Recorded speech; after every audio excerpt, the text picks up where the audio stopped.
back to our non-toxic podcast. I'm Bree. And I'm Hannah. And we're back, baby. For Cheers. episode 52. That's crazy. I am completely unaware of how we got this far this fast. Also, if you guys can't tell, this is our first episode without headphones. I know, so we're a little bit nervous. I feel kind of naked. I know, it feels odd because usually we can't hear ourselves like echoing in the room. It feels like you're just hearing like literally the sound of your voice. Yeah. You're breathing. But also we just decided that we're done with the headphone crease in our hair. Yeah. So now that we're using higher tech equipment and we don't necessarily need to monitor well, it was that wild it's not cutting because out. you rolled up and you're like, yeah, we don't. I was like, oh, get the headphones. Yeah. You're like, yeah, we actually don't need those. I mean, and I was like, you're right. Why are we watch us wearing be those? completely like every setting is wrong and we have no audio after this. It's been an hour. I know. And we're like, well, that episode's I will scratched. say there's nothing we've not luckily experienced this, knock on wood, in many episodes. But whenever you first record and you don't really know what you're doing, and then you get in a whole episode into something and it scraps, we had that happen a couple times at the beginning, and there's nothing more disheartening than that. That was, oh, I could have cried. I can remember sitting on your couch and we're like, take 3. Yeah. And then you're trying to go over the same stuff with the same enthusiasm. Yeah, and you're like, this isn't even fun anymore. No, because you can't just bring it like the first time and then you lose track of what you've said because you've said it 3 times. Well, and the first time it's just for us, especially like casual convo. Yeah. Then by the third, I'm like, what are we talking Feels about? like it's rehearsed. Yeah. You're annoyed. And you also feel cheesy because I'm like, I already told this joke. I know. This isn't even that funny Even though anymore. no one knows it but you. Then I know. I still I'm like, oh, I'm ashamed now. No, I know. Luckily, I mean, like I said, knock on wood, knock on everything you possibly can because I hope that never happens again. Ooh. It's just so disheartening. You're a professional by now. I would love to add audio engineer to my like Please do resume. it. I Please do it. I don't want to do it for anybody but us. But I would love to just Please do it. Yeah, I'll start producing records. I'll be the next Jay-Z.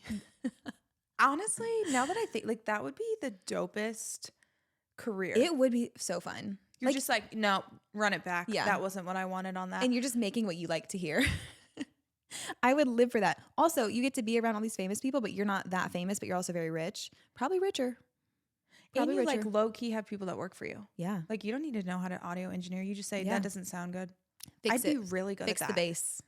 I don't know. I think I'd be really good at that. So future career path. I had this 3 a.m. manic pipe dream where I'm like, I'm going to change my career path for one. I'm not. But Wait, just are we? Hold on. Are we living the same life? Because this morning I was like, I'm going to talk to Hannah about changing my entire career. Not really entire.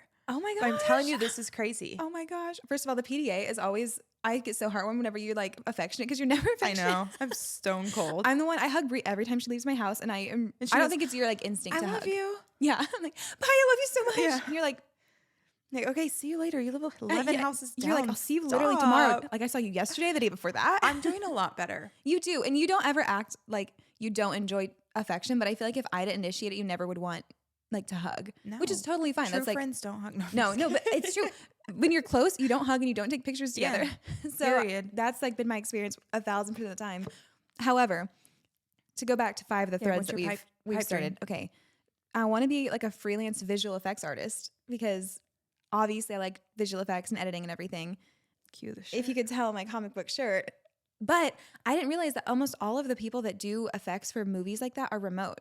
For some reason, I pictured people doing effects like in this big like NASA-esque control room. Yeah, it's like Google in my Yeah, head. like in LA. And they're all just sitting there with like giant screens and everyone's like tweaking little things, like adding plates to Iron Man. Like I thought it was like one, I don't They're just know. at home, like Yeah, sketching it up. Like they do it on their programs and their big computers. And of course it takes a lot more than like a little MacBook, but they have the programs, they just do it remotely. So I don't know. I was like, it would take years to learn because it's incredible, but I am so interested. How fun would that be? I think For someone specifically who's I was about interested to in it. say, yeah, I think I could see it.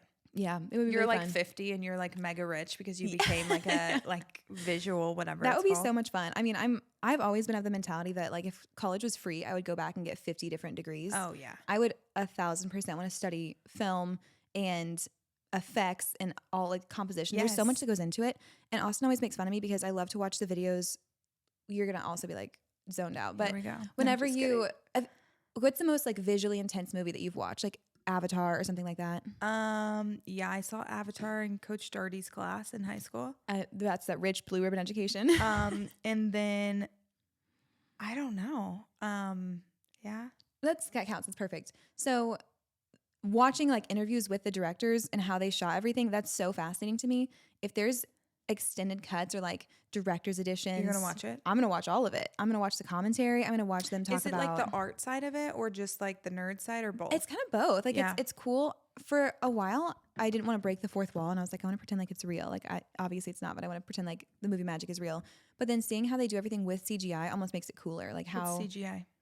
computer generated imaging, Mm-mm-mm. I think. But it's like the effects basically. So there's like two ways to do things: practical and then special. So you can do practical effects, which is like they'll actually put like an exploding blood thing on your body, and then whenever you get shot, it like actually blows up on other actors. Or they can do special effects, which is like the actors just pretend like it blows up and then you add it in post-production. Sometimes when I watch movies now, or even like TV shows, I'm remembering how they're acting. Like this is not actually Does it give you the ick? a little bit. Sometimes, yeah. Has that ever happened to you? Yeah, sometimes. Sometimes I remember like, oh, I saw this behind the scenes and they're actually just talking to a tennis ball that's like floating. Because they'll like have a marker up in the air. Especially in your And I'm genre. like, ugh. But I just think it's so interesting. So that's completely beside the point. No, I love that though. But it makes me want to like study it more. Also, this could be like not just with superhero things, it could be with anything, but watching like, think about when your English teacher is like, what is Edgar Allan Poe saying to you? I love that kind of stuff. I love it. Books, movies, like whenever people, or a song even. Oh yeah. Do you ever look up song meanings? All the time. Or like I just know them. And then like Alex will be talking about it. And I'm like, oh, so for example, Collins loves this little short on Disney Plus. It's called Bow. Okay. And it's about bao buns. Do you know what those are? Like the sticky buns? Yes. Okay. And it's no talking. It's just music and like a little 6-minute like short. And she loves it. She calls it the sweet one because she thinks it's like that is adorable. I don't know. And the whole concept is how this like Asian mother ends up smothering her son, like eats the bun, bao bun, and it was like her little son because she doesn't want to let her son go. Oh. And then she finally does, like later in the movie, and realizes that like smothering him made everything worse. And like she can have a relationship with him even if he's like going on to get married and like blah, blah, blah. There's a lot of daughter-in-laws watching this that are like, send it to me. Period. Send it to me. So my husband's like, ew, I hate this one. Like he hates when she watches it. He's like, it's so dumb. There's no talking. Like I don't even get it. And I'm like, what do you mean you Read don't between get the it? lines, Alex. And he's like, I must not like watch it close enough. I'm like, I don't even watch it close enough. And I know the concept of like what they're talking about. this whole show, this whole Those little are, short. when they're like poignant without saying anything, it's almost more I love powerful. it. So poetic. Yeah. And also songs, like do you ever hear a lyric and I'm like, I never heard it that way before, but all of a sudden. All the time. Like I'll like do shuffle on my liked songs on Spotify, which I always have said this. We need to do an episode where we do like 4 of them just to show how diverse our music is. I was thinking about this morning because you use Spotify. Yeah. They do a day list where it will take your taste in music and like your listening habits and it'll give you like a custom playlist based on the time of day. So it gives you 3 every day. It's the coolest thing ever.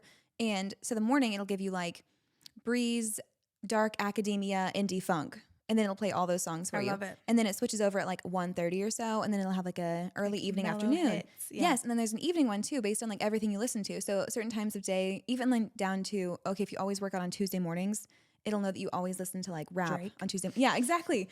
So it's so That's interesting. actually really cool. So I've been discovering new music, which is hard for me, but it's great. I love new music. So I would love to see what your day lists are. I bet they're crazy. Just listen to them and Like send them to me. at night, I listen to jazz. Really? Isn't that wild? I can see it actually. Classy. Very classy. I like it in the background. It's soothing. It reminds me of my dad because my dad loves jazz. Yeah. And so it's like heartwarming for me. And it's like no TV on. It gives like the kids too. I feel like music like that is so good for you. Yeah. And I just feel like it's not too much stimulation going on. I agree with that. Whenever I used to work back at an office and I couldn't listen to, debaucherous podcasts all the time, then I would listen to lo-fi music. Love lo-fi. It's the best. Love it. It like scratches your brain. Yeah. And it doesn't ever feel like there's music on. Sometimes even now, if I'm trying to work and get things done, I can't listen to like music with lyrics or anything because my brain derails and starts to like sing the lyrics in my brain. So I have to listen to something that doesn't take focus to. I'm even that way with like I was listening to my audiobook this morning and I can only do that if I'm putting on my makeup or something that's kind of mindless because the second I start trying to answer an email and someone's talking at me, I'm like, okay, wait a second. This is too much. You're like, your eyes going in different directions, Yeah. like steam's coming out of your ears. I'm like texting what the, the and then in book order is to saying. fix your cognitive bias, and they're like, wait, what? I was asking when I can come in to see you.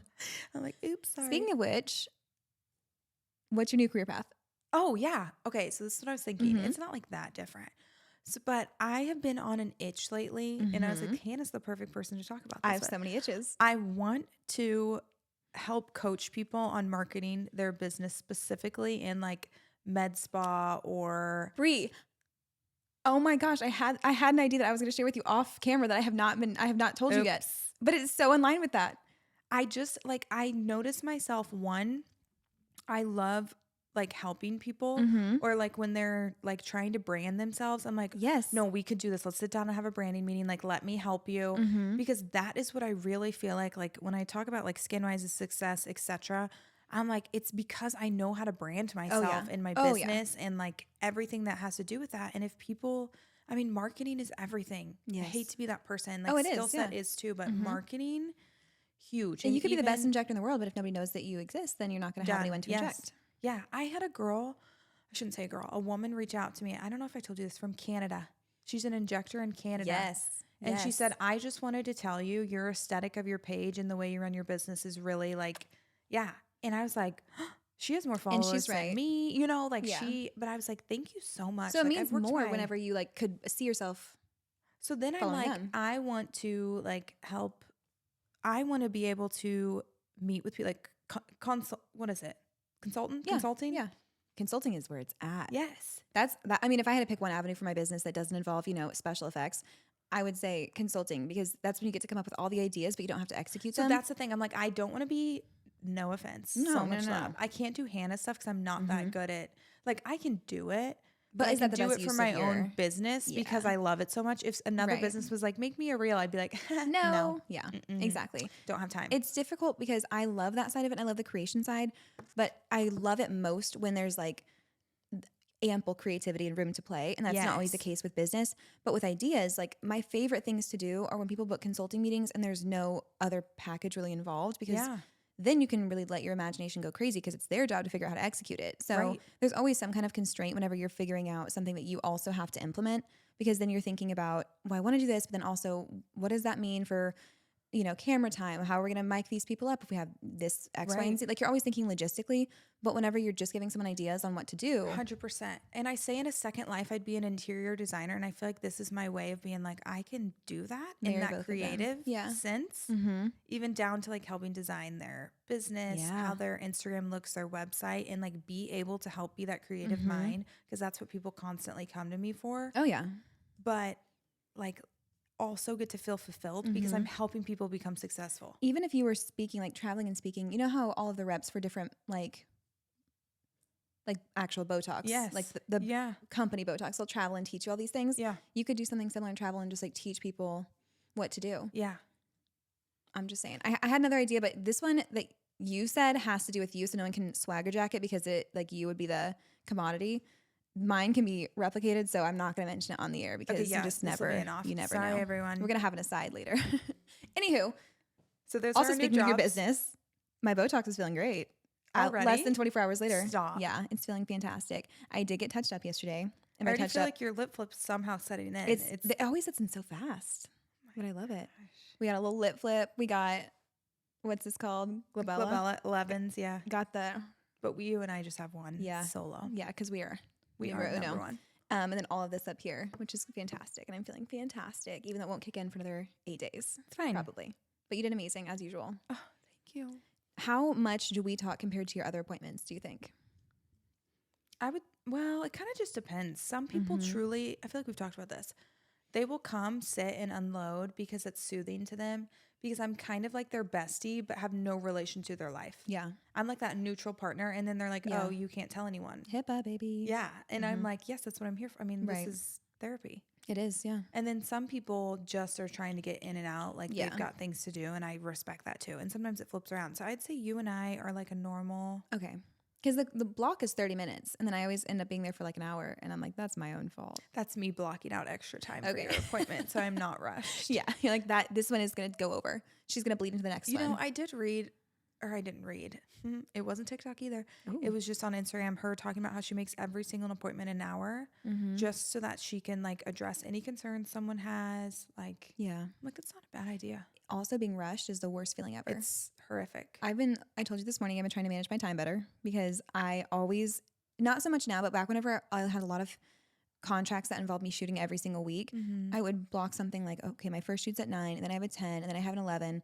That gives you no wiggle room. So like you have to finish up at exactly like 10:50. Yeah. That gives you no time to chat with the client. And when you're providing a service for someone, it is so difficult to be like, see ya. Okay, you got to wrap this, you know, Exactly. like, or like be making the cues like, let's go. And also, even if you can finish everything in that window, if they feel rushed, that doesn't matter. So 100%. Even if you felt like things went fine, if they felt like you rushed them, it's like, well, exactly. Because why am I not your top priority for the next 8 hours? Exactly. And you can finish, like, you know how content goes. You can film a week's worth of content in probably half an hour, just depending on the type. Yes. But clients usually want to see you for like an hour, hour and a half to feel like they actually got the amount of work that they're paying for. So sometimes you just end up overshooting because their peace of mind is just as important as the end result. So I don't know, but I've been better at that because nobody likes to be rushed. I'd rather have the extra time to like transition, drive around, and then resume with the next client. But it's a fine line because if you have too much time, you start being like, ugh. Yes. Well, even this morning, I was done early and Brie and I were both texting. We're like, who should get the coffee? Because we're both running ahead. Yeah, who knew? Which is rare. I thought I was going to be running behind. And then my sweet husband was like, I will take Collins. Bless. And I was like, now I'm going to run ahead because I don't have a little minion messing with my makeup brushes. And now you're like super speedy probably because you're trying to get everything done like with little hands. Yeah. Well, you look amazing. Thank you. I had picked up all my equipment, like set it up before because last night I was like, well, by the time I need to leave, it's going to be, I need to leave at 9 so I can get coffee and set the equipment up and everything. And then I'm not going to have enough time to like deliberate on my outfits. So I put the equipment like in bags ready to go, all the cords and everything, the cards.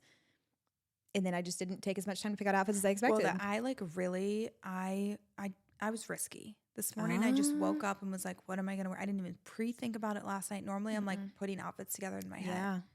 And I was like, the good news is no one really cares what we have on. No. Will they remember? Probably not. No, we do have a similar like graphic tee. That's good. How do we do that? Or cycles are Hannah synced. literally was like that too. She's like, I almost texted you and said, what are we wearing? And then I just figured, whatever. And then we both show up in a graphic tee. No. I was like, well, I have an actual like sweater for the next outfit. I have two, so it doesn't really matter. Hang on. That's not supposed to go to sleep. Back to Technical life. Difficulties. But you know what? I'm excited to see your outfit next episode. It's going to be great. Well, you know I always come through. Do you want to chat about your birthday? Yeah. Your birthday that hasn't happened yet, but also I know has. everyone, which is so nice. And then I kind of feel guilty. People are like, happy birthday. And I'm like, thank you. I didn't even tell them. Yeah, fine. They don't care.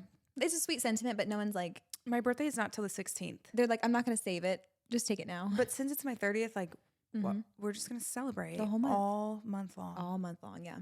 Easily. That's why I struggle with putting out Christmas. Me I'm too. Like, shouldn't we wait till after my birthday? I'm having a hard time with it because we're leaving for a cruise with Austin's family like on the 28th this year.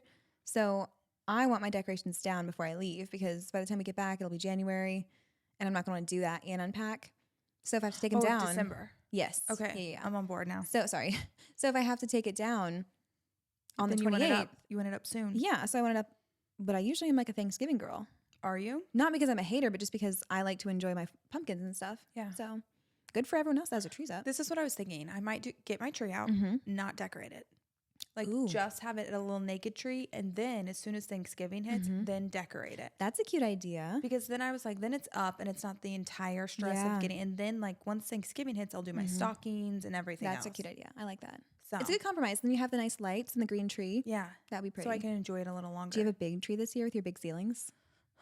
It's a sensitive subject. Oh. My husband shot it down. Where do I vote? I want my voice to be heard. He said, Brie, we are not buying a new tree this year. Yeah. And I said, no, we need, our ceilings are 14 feet. I need at least a 9 foot. It looks so small. Yeah. I go, it looks so petite. That 7.5 foot tree looks small. It needs to go downstairs. And he said, I love you. You can get one next year. I want to say. And a part of me was so angry, but I was like, he's right. Like, there's no reason to go buy a new tree. He's like, wait till after Christmas, get one on. Because I don't know if you've ever looked at a 12-foot tree or a 10-foot tree. They're not cheap. They're not cheap unless you buy a cheaper one. Yeah. And obviously, I'm like, I don't want a cheaper you one. want it to last a while. I don't want it to hate it next year. Yeah, exactly. I mean, unless you stumble across like an amazing deal, there's probably no reason. Facebook Marketplace, girl. Yeah. And even the one on Facebook, you guys are going to literally scream. The one on Facebook Marketplace, I'm like, I want that. it's originally $1,000 tree. And she's like, now for $700. And I'm like, I can't spend $700 on a tree. Like a used tree. And then a friend of mine was like, don't get pre-lit. Do not get pre-lit. No, because they always die. So then, do you know how hard it is to find one not pre-lit? I know. I mean, I don't, because I have a pre-lit tree and the bulbs died and we had to restring it with other lights. Yeah, so. and she's like, and it looks horrible. Don't waste your money if you're going to get one. So that's why now I'm on this like hunt because I don't want to compromise. I want to be able to use this tree year after year. So I'm like, I should just wait. I mean, probably the best option, but it's also difficult whenever your husband is being reasonable and you're like, but I want this. I know. He's like, we're going on a trip for your birthday, which we are, you guys. Which rewinding back to my birthday. Yep. It was great. We did a little birthday dinner. Hannah was there. I was there. I was honored. And shout out to 417 Devour, right? Okay. Yep. I always want to say Divine for some reason. 417_Devour if you're on watching. Instagram. Yes. You guys, I still am thinking about level. it. I cannot stop thinking about how good it was. Oh, it was insane. Like I couldn't stop to get to the next course because every course was amazing. Do you know how mad I was that I got full? I know. I was like cursing my stomach. I'm like, don't you dare get full right now. Don't quit on me right now. Keep going. Yeah. And I still couldn't. It was amazing. So it was like a risotto with some kind of something foam on top. Foam. Yes. Greens, sweet potatoes. Incredible. I love risotto for one because it's like just like a dense pasta. And is it a pasta? Risotto's like a rice-ish. Yeah. But yeah, it was risotto. It was butternut squash because that's my fave. It was so good. And then she did polenta with braised short ribs and carrots. Insane. And then a pumpkin cheesecake. With chai whipped cream. With caramel. I about died. So I have always... it's so funny how much you change. Like 25-year-old Brie was in Miami with all her girls, like just showing out. I'm like, quarter life crisis. That's me right now. Let's planning go. a party. Like literally just time of my life. 30-year-old Brie was like, so I want 4 people there and I want it really small and I don't want to do a big thing. Leave by 9. Yeah. I want y'all gone so I can go to sleep. Wrap it up. Like 1.5 glasses of wine. Yep, exactly. And I don't want to get a hangover even close to one. Right. No headache. And I want really good food, but I don't want to go anywhere. I want to be in my own home. So as soon as all of you guys leave, I can put on comfortable clothes. Yeah. Like, and so honestly, like truly, it was such a blessing. I had a great time. I just had my closest people there. It was intimate, small. I'll cry again. And it was everything I wanted. It was beautiful. You nailed every single aspect of the vibe, from the lighting to the playlist to the flowers to the food was obviously incredible. For those of you who don't know, 417 Devour, Ashley is a private personal chef that will come to your place of work or also living and cook for you. Amazing. And it's like 5-star restaurant level food, but just in your home. And then she does the dishes too. Yeah. It was insane. So she literally looked at me and said, "Where's your trash bags?" And I was like, "Oh, what happened?" She's like, "No, I'm going to take out the trash for you." And I was like, I like tried to stop her. She goes, "Pre, stop. This is part of it." It was fabulous. It was incredible. Truly fabulous. And it was perfect. And then this weekend, we're just going to chill. I might get my tree out. And then next weekend, we leave to go to Park City. I'm so excited for you. I love Park City. I've been so close to it. Never been. Because we went to Salt Lake City for the engagement honeymoon that I convinced Austin that we had to take because I told him it was a real thing. He believed. He's like, not on social media. How's he gonna? Yeah, I mean, it's obviously engagement honeymoon because you have your baby moon, you have your honeymoon. You're like, I'm like engagement honeymoon. Obviously, you have 3 of them. So then after we got engaged, we took an engagement honeymoon. Obsessed with that. I know. So just tuck that away for future use. I will lie if any girl needs any help. Yeah, we got your back. But we went to a couple other places like with skiing around Park City, but didn't go quite that far because it's like an hour away from Salt Lake. Yeah. And then I saw the photos and I'm like, it's stunning. This time of year, especially, it looks like a Hallmark movie. I know. It's going to be incredible. I'm really excited. My only pitfall is I did not get I asked Alex because he's the weatherman. I'm like, what, is it going to snow? And he's like, actually, yeah, there's like a chance of snow all 3 days. I didn't get new snow boots. And the ones I have are like hot pink. And that ain't it. There's still time. You have 2 weeks. You think? I think you have time. I have a week. I have 7, 8, 10 days. I think if I order something today, no, I don't. I have a week. I leave in a week. In a week? Yeah. What day do you leave? The 15th. Wednesday. That's a Wednesday. That's 8 days. Maybe time is just escaping me. So unless I pay for expedited shipping. Okay. Well, is there a place in Springfield? Could you go to you're right. Never mind. Maybe there's some there you could get though. I might look around. Shop there. I actually don't know what I'm talking about because I go for fashion over function. So I don't know where you would get like I know real. you're so cute like that. They wouldn't be warm, but they would be cute. But we're going to a football game too. Yeah, so you're gonna have to maybe bundle plays up. BYU, so we're going up to Provo, I think it's called. And he's like, so it might be snowing. I was like, well, that just killed my outfit. Sips coffee. I hate when the weather interferes with my plans for life. Normally, I would be fashion over function, but when it's cold, your girl doesn't do good. Yeah. So I was like, I gotta be. You always end up regretting it whenever you go for fashion and for you're 4.5 like you hours. shake the whole time. Yeah, exactly. So, anyways, what are we talking about today? You know what? Let's just see. I did have your dinner on my little recap list of notes. It was As if I need to put your recap list. I'm still living through it. People, prepare to be sick of me, y'all. I would never. Prepare to be sick of me because I'm just gonna keep posting about it. It was because I'm so 30. I can do what I want. Exactly. Done. It's your social media, and I think it was amazing. It's your world. I have way more photos to post. Post all of them. I only took about 500. I'm going to. I went over there and I was like, here's my light, here's my Polaroid, here's my digital camera. I know. Here's I was like, phone. Hannah, you're supposed to be like, you have to enjoy dinner. You can't just shoot the whole time. So hopefully you I did feel enjoy like, it. okay. Well, I tried not to make it too like I didn't even realize paparazzi. No, but didn't even know you did half the things you did. You little sneaky. I'm very sneaky. Very sneaky. Up under the table, just filming everything. Okay. By the last time we recorded this, I hadn't celebrated our anniversary yet. It was the week prior. Yeah. So 2 weeks ago now, we had our second wedding anniversary. So sweet. Crazy. We didn't do anything nuts because we're going out of town this coming weekend to go to Bentonville and have like our nice dinner and like shopping and all that stuff. So on Monday, which is, the worst day for anniversaries, the day before Halloween, we did our favorite things, which was go to Sam's Club and stock up on a ton of candy because I wanted to treat the trick-or-treaters. Austin is different. And I was like, we have to have enough candy because last year I ran out. We'll not go through that heartache again. Do you know the pain of looking out your window and seeing like hordes and hordes, a literal parade of costumed children, and I have no candy left to offer them? I was distraught last year. Yeah. And I was like, Austin, I have to go to get more candy. And he's like, you cannot leave this house without backing over a kid. True. Like it's so unsafe to drive. They're not paying attention. You would be stressed out. So then I was just confined to my house and I was just looking out like, you just, yeah. And I know they're thinking I'm a Scrooge. I'm like, every other parent in our neighborhood is thinking that I'm just a Scrooge that doesn't care about kids.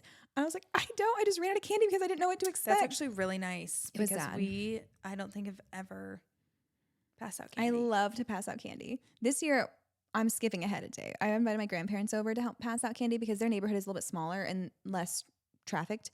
And I don't know the last time I got to pass out candy because my parents are in their 50s. So it's been a while. Did they even celebrate that in the 70s? I don't know when Halloween started. So yeah, I don't know. I assume it's been around, but they haven't done it in such a long time. So I brought them over and that's actually really cute. They had such a good time. We put little chairs by the front doors so they wouldn't have to get up every time. And then we just had their little candy baskets. It melted my whole heart and soul. And you know how much old people love to see the little kids? They love it. And especially all the costumes that are like more creative. There was one that the kid had on a black morph suit and then they put glow sticks so he looked like a stick figure.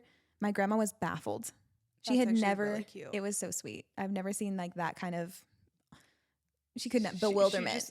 She could understand. Like, oh my gosh. But let me backtrack. Let me take you back to the day before that. Okay. This is not that important, but so this is back to anniversary. This is anniversary day. So very simple, worked from home, went for a run. And sometimes I have days where I'm like, I just love this little small town that we live in. Sometimes I have the opposite feeling, but sometimes I'm like, this is the best. So my mom is a teacher and I was out running at the track after school let out. And she got out of school and she saw my car and she just popped over and she's like, hey, honey, how are you? And I was like, this is just the best. Like having this small, it was a Gilmore Girls moment. And then Austin and I went to Sam's, went to our favorite sushi place, Haruno, and literally in our sweatpants, like why dress up? It's so funny because Alex and I asked each other our dream date night last night, and I said Haruno in my sweats. That's exactly what we did. It was so nice too because you get all your food, but you're like your waistband expands and you're comfy. I was so comfy and warm, and also no mascara, so I can like rub my eyes as soon as I get in the car, and I'm tired. Anywho, I ran into a couple people that I've worked with before, and they paid for our meal. Stop. At the restaurant. It was so sweet. And then they went. Austin got his card out, went to pay, and she's like, oh, it's been taken care of. It's in the house. But I saw them walk in, and I was like, I bet it was them. So then we went, and we're like, oh, the weirdest thing happened. Like someone took care of our meal, and they were like, oh, that's so strange. Wait, so that's really it was so nice, freaking cute. I know, and I just like went to bed, just all like warm and fuzzy. Yes, I'm like, okay, this is just I'm living in a sitcom, which is my dream. So that was just very sweet. And then we had all of our emotions over 2 years and talked about the passage of time and how crushing and unfathomable it is. Yeah. And then we moved on. So That's really sweet. yeah, it was great. Everything you could want. Everything I could want. What else is on my notes list? How she can read that is still beyond. You see me trying to squint? Yeah, I got all that stuff. And I put it on like the heading size, like super high. Wait, Lorelai Gilmore. Yeah, that's the whole thing. I don't know if I want to get into that. I will actually, now that you mention it. Sorry. So I'm like squinting, like, wait. here's the thing. I have a lot of time alone to think about things. I love that. For And you. from That's that, my favorite version of you. I'm just thinking about thoughts and things. That's me. From that time, driving around, listening to my little tunes and everything, had this weird like epiphany. So some part of us thinks that like we all could be famous, right? Am I alone in that? No, I think that's facts. Okay, so I everyone. think that's why I don't like Taylor Swift, because a small part of me is like, I am famous do enough that. to be with Travis Kelce. Yeah. Yes. Exactly. Like, All I that don't know stuff. how to explain that to people, but that is why I'm like, Brie, you need to check yourself. No, you're 100% right. And I think it's something along the lines of whether it's growing up watching like interviews on YouTube or seeing people blow up from nothing and become influencers now, whatever it is, we all have some facet of us where it's like, I could be a famous actress. Like, that's why there's so many jokes on TikTok where it's like me pretending to give a press tour, like me performing for this sold out crowd at 3 a.m. It's all those things. And however much we buy into it is probably different from person to person. But everyone thinks like, oh, I could be famous. Like that's the dream life. And then I was thinking, you know, just driving and dissociating. Like, is that the dream life? Because No. even like the small bits of feedback that we get, people can pick up on like little things that we've done or said and like critique it. And I'm always like, well, I didn't mean to say it like that. Yeah. Like, it just kind of comes out of your mouth because when you're sitting here talking, it's not like we're following a script. There's no notes. We're literally going off the cuff without stopping for 45 minutes. We're just humans having a conversation. Yeah. But then But also people can take any piece of that and twist it to their own narrative. exactly. And even if they hear one thing, they might think like, well, that's what Brie thinks for sure because she said that. But the way you said it and like the things that we're talking about, like there's just so many different factors that can influence. It's literally exactly like your little short clip you made. Yes. Where you hear snippets and people Yes. are like, what? What are they talking about? Yeah. And then it's like that had like the first thought that you think. I told Hannah this, but like there's a part on last week's clip where I was like, I'm a freak. And my husband was like, what are you talking about? And I was like, my cleanliness. I'm pretty Yeah. sure. I was talking Yeah, about you were. being like a germaphobe. Yes. And it's so funny because that would never be someone's thought process. No, absolutely. Which is, you know, And it made why me I kept think it of in. celebrities. No, I think it's hilarious. But it's like that made me think of even celebs in their Yes. life. Like you hear one small thing, you're like, oh my God. That's part of what played into it because I was thinking about all that. And, you know, people say things in these interviews and then everyone's like, oh my gosh, she said what? But they're just talking off the cuff as well. They just don't have the ability to like go back and elaborate because they move on to the next thing. So all that was like one thing to the next. And then, you know, they kind of exist to entertain all of us in a way because it's their job. But then anyways, beside the point. Then I was thinking about Lorelai Gilmore. I'm like, she is like the coolest person ever. It's like fun, hilarious, happy, but her whole life exists in this little small town and she's totally content with that. And there's nothing that's like for show or for other people. She literally talks all the time about how her ideal night is going to get takeout and then going home watching movies. And like, that's her whole thing. Like, she just is so centered around her relationships, like her core 4 to 5 people in her town. She stays in her lane. Nothing is about like being seen or anything else. Like, she just makes her little comments and is funny and then lives and like is so content to not be somebody. But then in doing that, I know she's a TV character, but she's become this icon in all of our culture. But she's one person that is totally like content being relegated to their little bubble of the world. I love that. So I was like, we could all be a little bit more like her. No, I have thought that a lot. Like I remember when I started Skinwise, I think my dream was like, I was like, I want to be like nationwide. You know, you think like I'm going to be famous. Everyone's going to know me around the US. And now I'm like, I would be so fine if just like, it's a really great spot for Yes. Springfield Exactly. metro area. And isn't that huge too? Like you get to know your clients and people open up to you and you couldn't have that if you were this 100%. big organization. That's kind of how I feel about it. I don't know.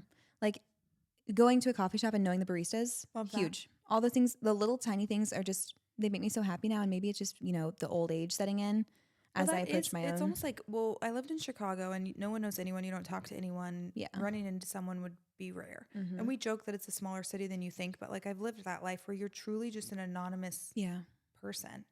So then at the same time, being more of a small town community, it's like people do know you.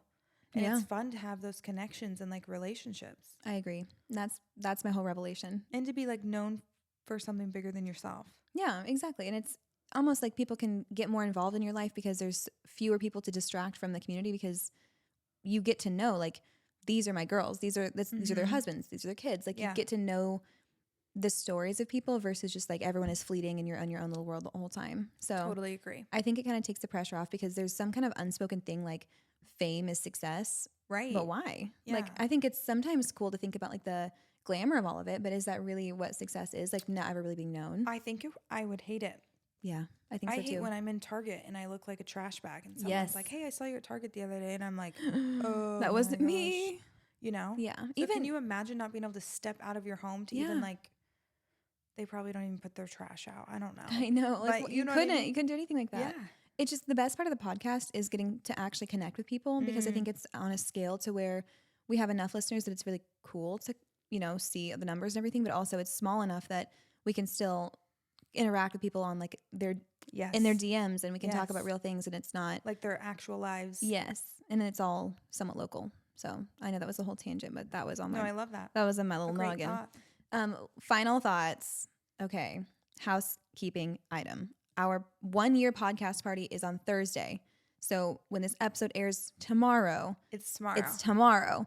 It's at Urban Grounds. It's from 6:30 to 8 p.m. So excited. We're so pumped. Please come because I don't know if I can emotionally recover from having a party that no one shows up to. I'm not strong enough I to would go home, but Hannah would cry. I would be like, why does everyone hate us? And the thing is, I know everyone's busy. There's no right or wrong to this little party either. No, if you just want to show up and say hi, like we're going to have some wine, some snacks, like just say hi. It would just be nice to put faces with names because we've seen so many different women message us over the past year talking about, you know, so-and-so, this made me feel less alone, like in motherhood or whenever you talked about, we get a lot of feedback on the body image episode that we did, like our relationships to food and all of that. There's just so many things that we've been able to connect about over these episodes, and it would be nice to get to meet people in person. I know people have busy lives and children and things, but if you just want to stop by, it'd be so much fun. Yeah, just pop in, grab a glass of wine or a little treat or coffee. I'll kiss you right in your face, and then you can leave. It'll be great. She will have PDA for you. I will. I won't. Brie will be at a safe distance. Social distancing for her own good. Yes. And that will be it. So, but you'll come. Seriously, it'll be a good time. Very casual. Exactly. So that's the last thing I have. I know we're probably way too far into this now to start a topic, but I'm going to anyways because it's fun. I was about to say when you said housekeeping, I was like, are we done? That went so fast. No, we have a topic. I honestly don't know how we've been going yet, but that's fine. So statutes of limitations. We talked about this briefly at your birthday. So this is a fun debate topic because I have my opinions, but I don't know if they're right. So here's the thing. But it's an opinion. Exactly. So with everything, there's like a statute of limitations for how long you can be mad or concerned about something. Yep. So we're going to go through different scenarios and you tell me what you think the limitations are on like when you can stop being mad about that. Okay. Okay. I'm going to try. Okay. First one is friend breakups. These are not necessarily in order of like severity. Oh gosh, how long you can be like upset about a friendship breakup? How old are we? That's not meant to be facetious. Yeah, like it's I think that factors in. Yeah, yeah.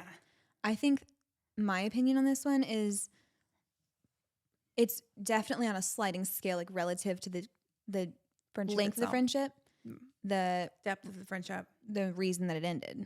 So like, did you grow apart or did you break up? Because if you broke up, you could probably be mad for longer because it was probably more serious. Yeah, like offense. what happened. Mm-hmm. But I think that can go for years. You can be hurt over a friendship breakup for like years in the future. That is true. Maybe not like actively angry because at some point you should start to, you know, try and heal from that. But you can be hurt by that for a while. I don't disagree. I think it could be months. Because sometimes you mourn friendship breakups longer than I think you could be angry for months. But eventually it's kind of like, maybe this is just therapy, Brie talking, but like just let that shit go. Yeah, I agree. You want them to eat too. It just might not be at your table. I think that anger has a shelf life. I don't think that your like the hole in your heart ever really goes away because you grow up with someone or you go through high school with someone or whatever the time period is, you live with someone and they're always going to leave that impact on you whenever you're not close anymore.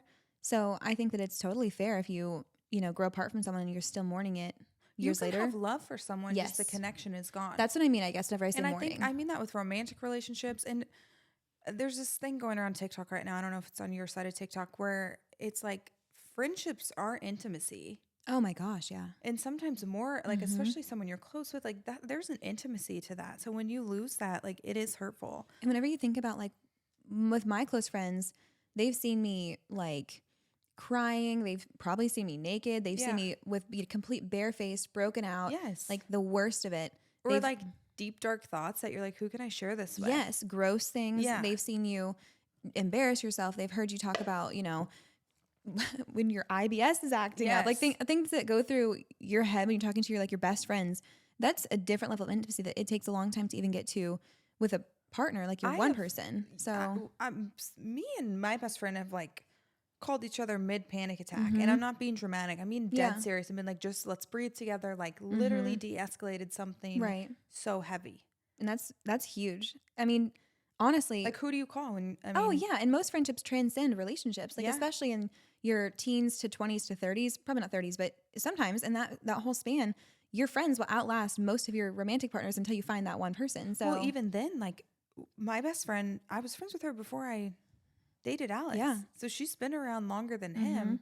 And I think that's a whole different topic of like how difficult that can be for a friendship. But as far as just a breakup, I mean, I agree. I think there's certain factors that play into it. But I think people can be angry for a couple months, but eventually you have to like. Yeah. I saw someone post a quote. It was one of our girls, and I'm going to butcher it because I don't remember. But basically it was saying like, I no longer care if you think I'm better than you. I don't care about what your opinion is of me. Like, you need to go heal that for yourself. That's not I saw on that. me anymore. That was good. Yeah. And I was like, it's so true though. Like, that's no longer my problem. Like, if you're still holding anger for me and I've healed, like, that's not on me. That's on you. I need to hear that quote in particular because sometimes I remember that people have known a worse version of me, and that's the one that they remember me as. So then I struggle with that because I'm like, I need to fix that with them. I need to make sure that they know the new version of me, and that's just not the truth. You don't have to reconcile the past you with the new you to every single person that's known you.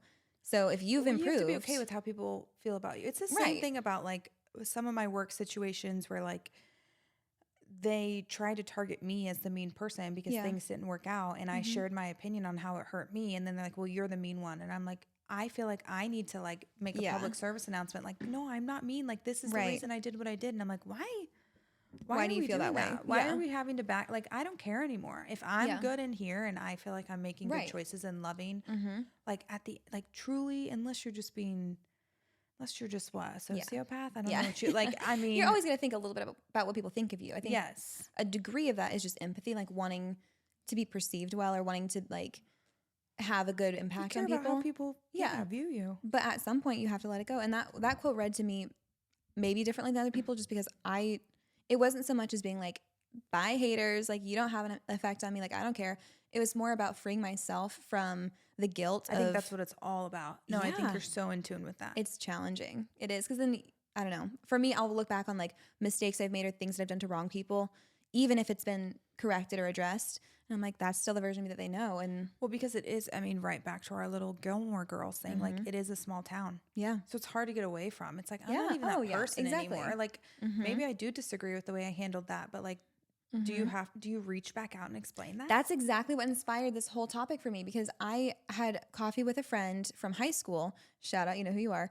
And we've always been friends, but we haven't like kept in touch really, except for just messages here and there. But recently we've been getting a lot, closer and more frequent chatting online just because of common interests and everything else. And she listens to the podcast, and there's just so many more things that we relate on than I think we did in high school. Yeah. And we had coffee, and it was the funniest thing because we met up and she was like, I was talking to my mom on my way here, and she was asking like what I had going on today. And I told her I'm having coffee with Hannah, and you wouldn't know who she is. And then I remember like we literally have been in school together since 4th grade, but then it literally is like meeting a new person because if we were friends, acquaintances, peers, classmates, whatever anyone was in high school.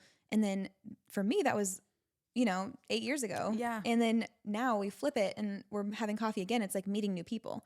So, well, and if you're going to allow yourself to evolve and like welcome in that version of, this is going to sound a little for whatever. That's fine. You have to allow other people too. Yes. So you have to find it in, like, if you think you can expand and like grow, other people are allowed to too. And we forget that. Like, we're like, well, I'm not that person anymore, but she's still the girl that was mean to me at that whiteout game in high school. Yeah. Yeah. And that's literally exactly what made me think about this whole thing is that then you wonder too, like, oh, well, have they kept in touch with people from high school? And do they have the same opinion of me as I was whenever I was 17, whenever I graduated? And, now I'm almost 25, and it's not fair to be held to that same thing. But then I will do that and I'll be like, oh, she's the girl who threw this and whatever. Like, you always remember how someone was at the last point that you saw them, and we forget that we've all lived 8 years since then. Yeah. And like that can be a lifetime. So the topic was born. I love it. That was how this came about. So friend breakups, kind of a deep one to start on.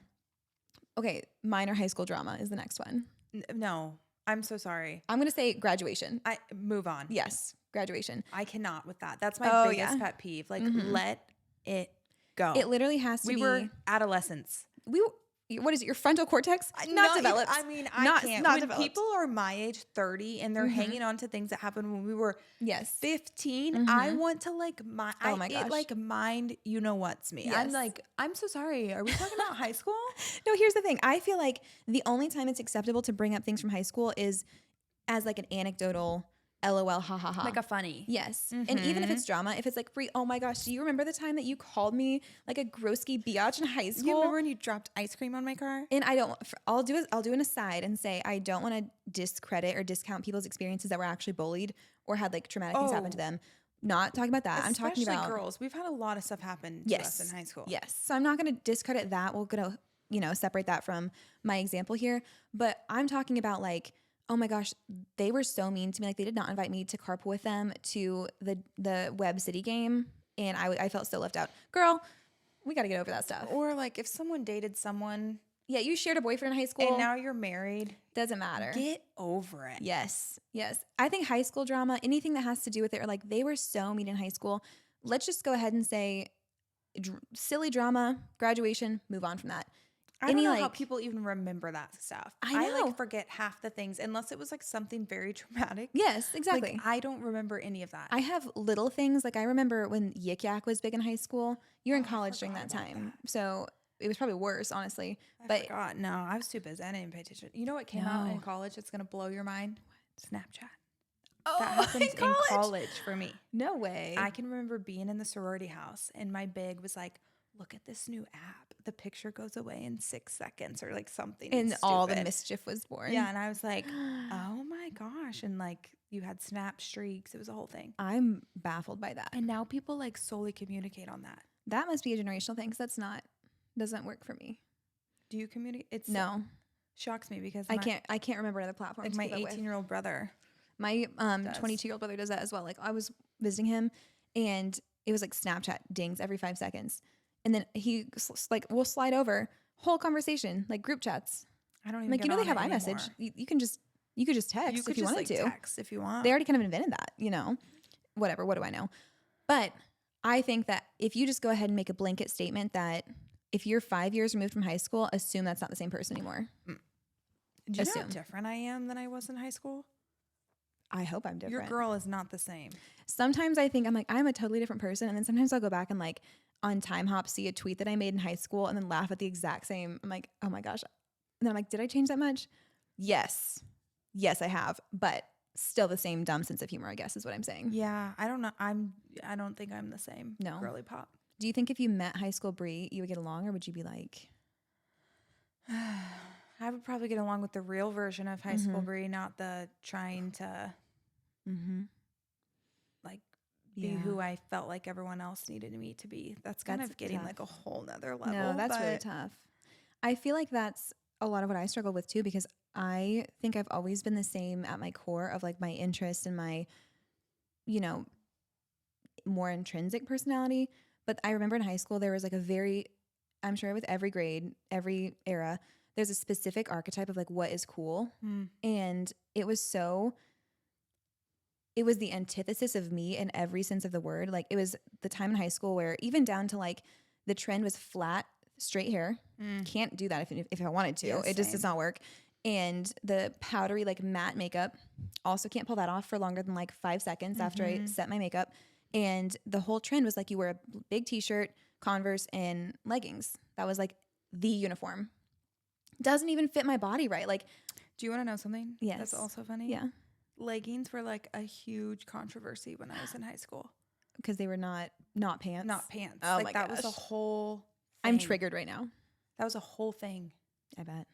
I mean, Nixa has People some were questionable. like, she wore leggings to school today. Oh, that was all we wore whenever I was there. So things had taken a Changed. turn. Well, I'm old. It was just one of those things where I even felt like down to dressing like I was out of place, because some girls, I'm like, they have that skinny little body that you get before you like fully grow into yourself. Not I. Me in high school, I had hit puberty about 7 years prior. So She was there. She was Full there. bloom. And I just didn't feel comfortable, even in like the physical sense. And then there's the personality, like everything else, I just felt so out of place. So it makes me honestly sad. I'm sure you feel the same way, to think about how much of myself I repressed to fit in. Yes. And then still didn't fully ever feel like Yes. whatever. Okay, moving on. My friend doesn't like you. That kind of drama. What do you mean? So let me give you a situation. Yeah. So if I was like, oh yeah, this girl and I don't get along, how long do you have to hold on to that as my friend, or do you at all? Oh, that's tough. I know. I'm going to say it depends on the offense. Yeah.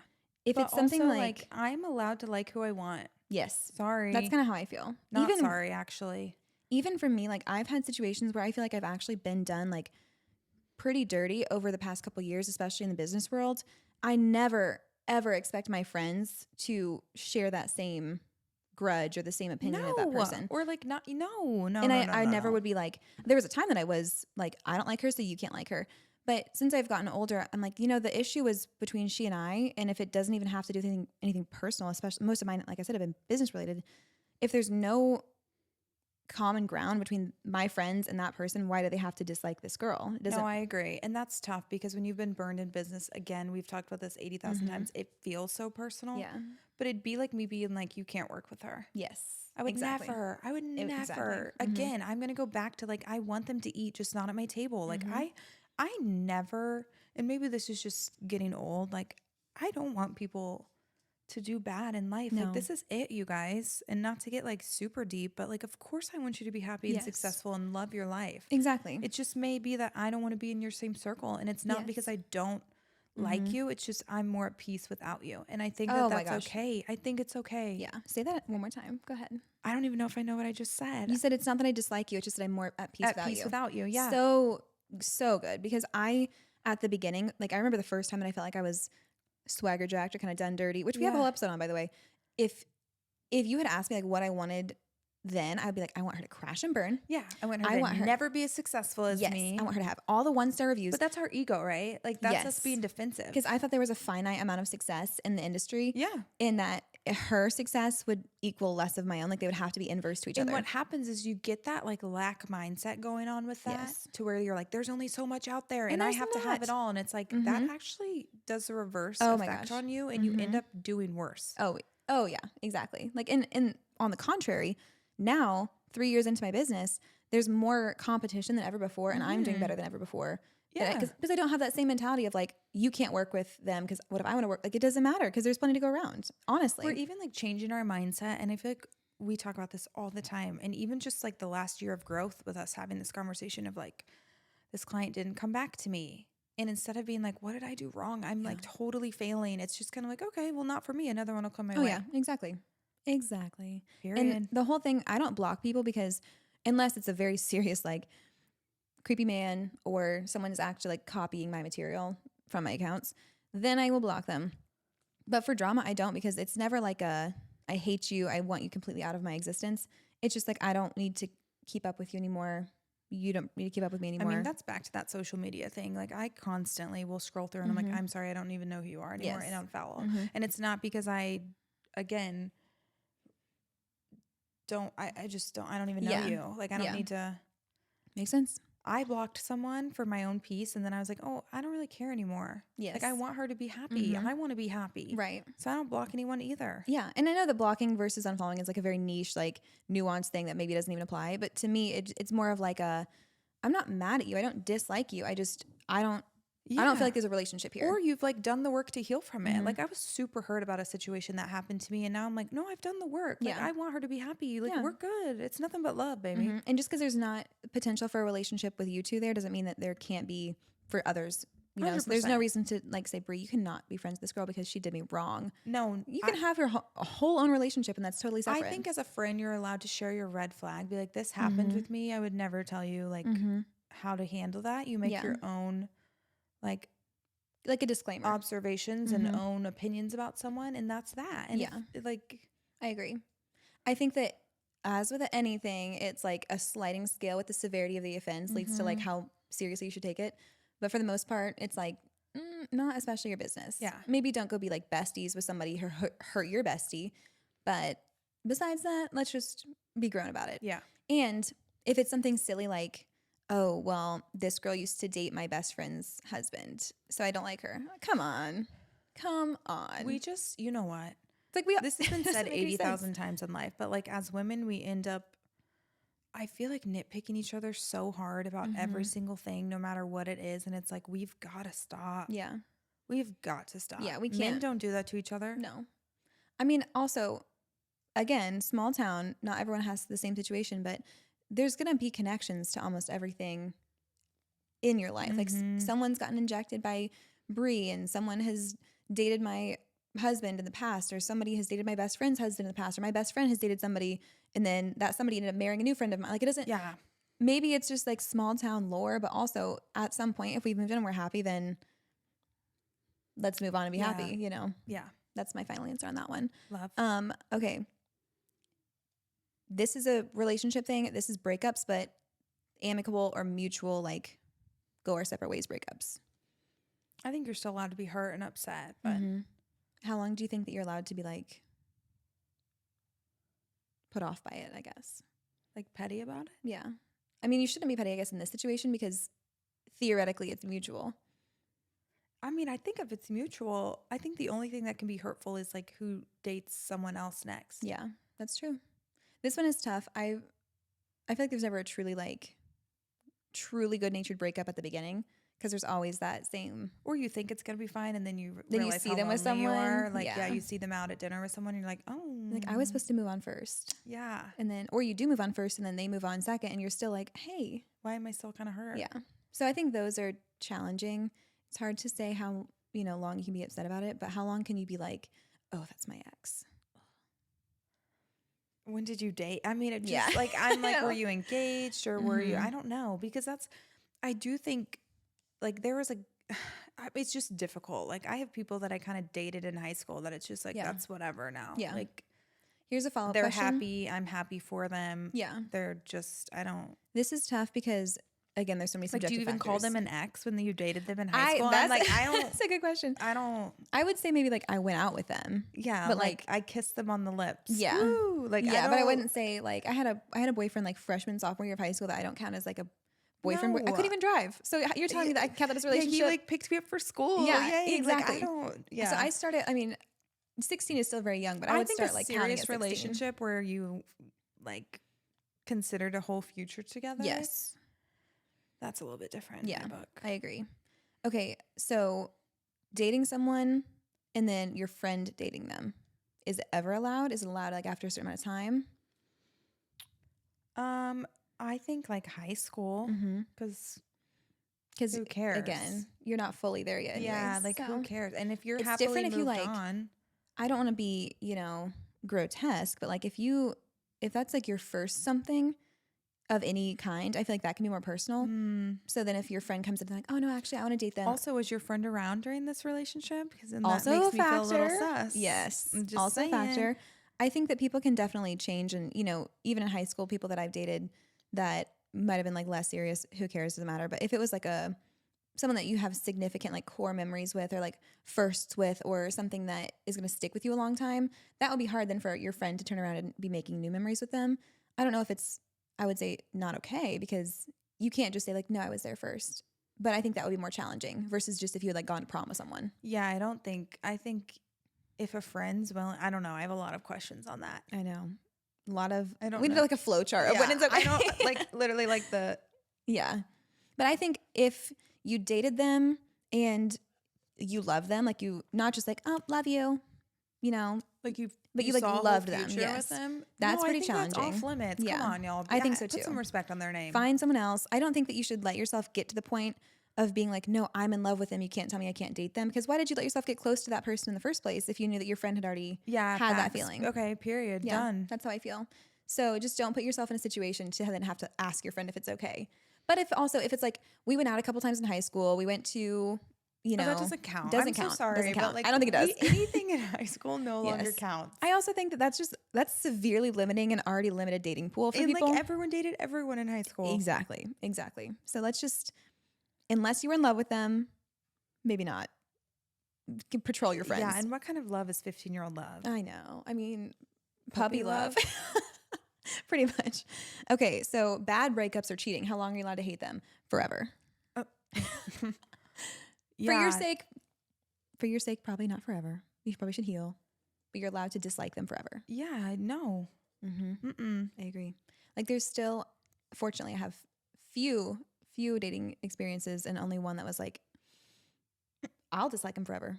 I dated a guy in high school that was horrific to me. We've talked about him before, and I've forgiven him. Yeah. Because I think he was a very young kid that had no idea how like awful he was being, but I would never want to be around him. I don't want to see him. I don't even want to know what he's up to in life. I agree. Sorry. No, that's how I feel. But I don't hate him or anything. I just I have no need to know anything about him. It's still that one where like a friend will bring him up and I'm like, yeah, you get the shivers. You're like, eee. And it's not like, I hope that he does well in life. I hope that he finds someone and, you know, is nice to her and treats her better and all of those things, you know, that all the charges against him get dropped. Just kidding. Period. I hope they don't get dropped. I'm just saying, I hope that but life, that was like life a works out different as well version as, of us. Yes. I would never Yes. tolerate that kind of bullshit. And now. almost, did we have to go through it to be like, yes. the things that I put up with that I look back now, I'm like, if I were watching that on a show, I'd be like, girl, turn your car around. What are you doing? I feel like my husband now would be like, I don't know her. Yeah. I am spicy. And we were at like a little Chiefs party on Sunday, and one of our guy friends was like, Alex and I were playing pickleball against my friend and her boyfriend. And I was like, come on, Alex, like stop messing around. Cause I kind of got competitive. Yeah. And, cause Alex is really good. He just, Right. I don't know what happened. Anyways, our buddy was like, do you ever yell at her? And he was like, no. He's like, you see And I that was like- Italian I was blood? like, yeah, watch it. Like if anyone's getting yelled at, it's going to be my husband. He goes, I wouldn't either. And I was like, that's That's hilarious. and so it's funny now because I'm like high school Bree was yelled at, pushed, like manipulated. Yep, And I'm lied like, to. that is literally why I am who I am. Yeah. A part of it. The problem with me is that I've always been good at deflecting on a surface level. Like I've always been good at like giving shit back to someone, but on a more like fundamental level, I would still get pushed around. So like on the surface, I was like, oh yeah, I don't take any shit from anybody because I could be sassy back to someone. But then under the surface, I would still, they could still tell me what to do. See, I feel like even in the last year, you've grown a lot in that. Thanks. Setting your boundaries. Honestly though, being married to Austin, who's very like self-assured, very confident, very unwavering, that has helped. And also I think being friends with you, not to be like, you know, a cheese fest over here, but seeing you and getting this trickle down therapy from you. I love it. But it is true. There's so many lessons that can be learned just from being secure in who you are and not needing to be validated by somebody else. Yeah. It's Suddenly huge. you're so free to, Oh my gosh. honestly, you're just Peace. free. Yeah. It's bliss. That's a whole other episode though. Yeah. Okay. Next, family drama, sibling drama. Let's group that into one. Oh, This is hard. It is, but when it comes to family, I feel like you need to nip that in the butt sooner than later. I have seen families not speak to each other for years over stuff like this. Yeah. Like I've had a personal experience in like not like my immediate, but like watched it happen. And I feel like when it comes to your siblings and like parents, whoever, like you got to get that shit figured out. Yeah. That's blood. And maybe that's my Italian. Then I'm like, Yeah. it's blood, but like blood is thicker than water. We've always said that in our family. Like obviously circumstances play a part in this, but life's too short. Work that out ASAP. I agree. I think that family is different than your spouse because you don't pick your family. You are born into your family, obviously, or adopted into your family, but you don't choose them, essentially. Right. You just are placed.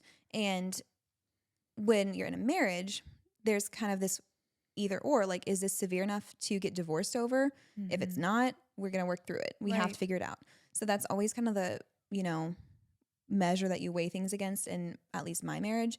And every single time, obviously, it's been like, obviously this isn't marriage ending, so we have to work through it. It's never worth holding a grudge. It's never worth keeping score over. But with your family, you kind of have a similar measure where is it worth not speaking to my family, like my mom, my dad, my brother, my grandparents, whoever it is it worth cutting off an actual family member over? If not, then you have to try and work through it. But the difference is that you didn't choose them, so they might have things that it's like in a marriage, I would never want to say, oh, well, that's just how Austin is. Like he's not going to improve because I think that he can and I can improve for him and vice versa. But like if I'm talking about my family, it's hard to say, oh, they can improve because you can't work on them the same way that you would maybe work on a marriage. So there's a lot more of that like, well, that's just how they are. Well, and I will say, I'm circling back to my answer because yes, you need to work it out, but I feel like there needs to be a little caveat that like it depends, like still set your boundary and stick to it. Don't let family walk all over you. Yes. Because I also noticed that happens. And if someone has done something inappropriate or like shaming, any of that, that's not okay. I don't care if they're your family or not. Yes, blood is thicker than water, but you're not supposed to just tolerate poor behavior 24/7. Like that's not okay either. I think that it means try. Yeah. Because you owe it to your family in most circumstances to try. And if not, boundaries can be put in place because it's different than a spouse where you have to function with them every single day and you're responsible for the lives of the kids that you bring into the world and all of that. There's a lot more like in depth, you have to work on it. Absolutely. But if there's something with your families that you know is not going to change or this is just how someone is, then if it's not harmful to you beyond just like maybe it bothers you a little bit or it's like I wish they were different, you have to just make your peace with some things because they won't change. And then on the opposite end of the spectrum, if it's something that is hurtful to you or is causing you distress or anything, then that's whenever you have to put your boundaries in and decide, is it something that's maybe worth chopping block? Yeah. So again, everything we've said is subjective. So everything depends on, the offense in question. Absolutely. And all of that. Last thing, spousal arguments. Oh, hey. Do you subscribe to like short-term memory in a marriage? Like you got to forget and move on. You do. I think the biggest advice I heard once, and I don't know who said it or where I heard it, but I do tell everyone this too when they're like, if my bestie calls me, it's like, he's just frustrating me and I need a lending ear. And you have to have the friends, and we've talked about this before, that love your spouse too or your significant other so that you're not getting like leave him, sis. Fired up. Yeah, like go. What are you doing? You cannot have that. Yes, and you kind of have to like teeter that line. But the best thing I ever got told is it is not you against your spouse. And I think so often we do that in marriage. It's like either you're right or I'm right. Yeah. And that's not the facts. The facts is it's us against whatever issue is happening. Yes, exactly. So for example, because this has never happened to me, not to air my dirty laundry, but like a big issue at first when we first had kids was golf because we were learning new identities as parents. And I never want to say no to my husband, mostly because like I love when he's happy. Right. Like I actually like, you found love when you are happy because you see them happy. Yeah. Like truly. And so, and I know he wants a little reprieve, but what would happen is he'd come home and I'd be a beep. And so we finally made an agreement. Like, I'm not going to say yes unless he can go. And I'm not going to resent him for it. That's the only time I'm going to say yes. If I know I'm stressed out and I say yes and then he comes home and I'm mean, like that's not fair to him either. It's not worth it. Yeah, and that's not fair to him. Like he gets to come home and like now I'm in a horrible mood. And he's guilty for something that he was allowed to do. Yeah. So like I think you have to look at it as this like it's not me. I'm mad because you went whatever. It's us against like, hey, this is kind of an issue and I'm going to be honest with myself. I struggle to tell you no, but I know that's also my responsibility to know myself and know if I am willing to let you go. And then another thing I find with women is sometimes we won't go ask to do stuff because we just think we're not allowed to do that. Like you're an indentured servant or something. something. But then like that's your problem too. Like if you want a reprieve, you need to ask to go do something or like oh my gosh, it. yeah. And I used to struggle at the beginning of our marriage because I wanted to be the perfect wife as far as like, of course. I mean, not that I've given up on that. I still want to be like a yes at least girl. Pretty cool. Yeah. Yes. You want to be the cool girl from, what is it? Your wife is so amazing. Like, yes. You want to be just chill. Like it's the whole concept of like, I don't want to be the ball and chain. I don't want to be this and that, which is kind of inherently like anti-women because come on, that's just, why are we throwing other women under the bus? Yeah. Beside the point.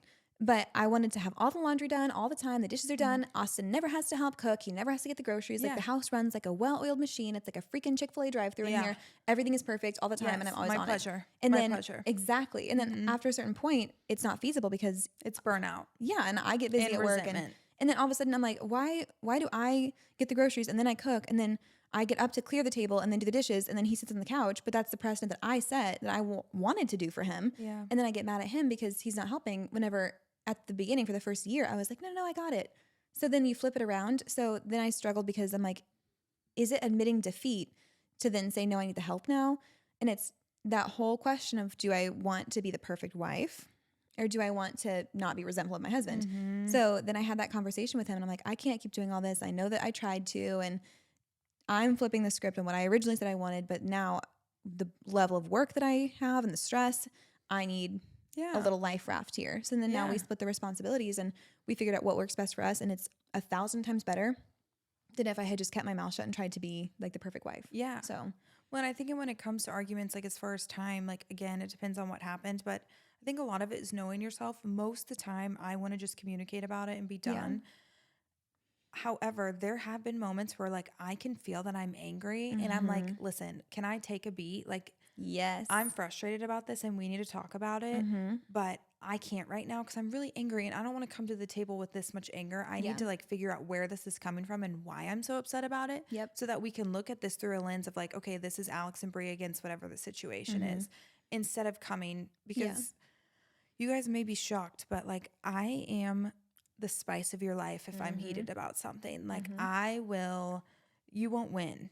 And that's not like a fun, and that's not, it's just like I literally will badger you down and I don't like that version of myself. Right. So I try to like channel that for a second. Like one time we got in an argument and he's like, well, let's talk about it. And I was like, I love you. I'm really, really angry right now. So I'm going to go walk around Home Goods or Target and decompress for 2 seconds. And I was like, let me come back when we can like be rational. Yeah.